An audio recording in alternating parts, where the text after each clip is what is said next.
UEFA მხვიჩა კვარაცხელია ჩემპიონთა ლიგის კვირის სიმბოლურ ნაკრებში დაასახელა.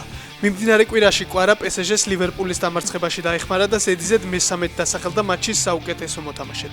ასევე კვარა PSG-ს ისტორიაში გახდა პირველი ფეხბურთელი, რომელმაც ჩემპიონთა ლიგის პლეი-ოფში ზედიზედ 4 მატჩში მოახერხა გოლის გატანა.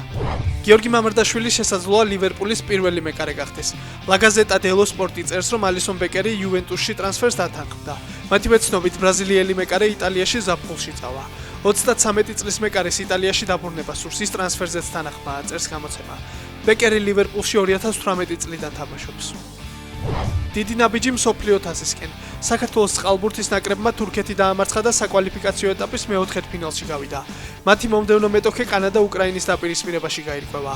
ახლა ზუსტად 2 გამარჯვებაა საჭირო იმისთვის, რომ ქართველებმა 2026 წლის მსოფლიო თასის საგზური მიიღონ. წყალბურთში 2026 წლის მსოფლიო თასი 22 ივლისიდან 26 ივლისის ჩათვლით ავსტრალიაში გაიმართება. დაუმარცხებელი ქართველი ქალი მებრძოლი ოქტაგონს MMA-ის ერთ-ერთ ყველაზე პრესტიჟულ ამერიკულ ორგანიზაციაში უბრუნდება.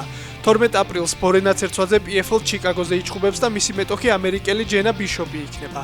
ბორენას ამ დრომდე 6 პროფესიონალურ ბრძოლაში აქვს მონაწილეობა მიღებული და 6-ვე მათგანში გაიმარჯვა.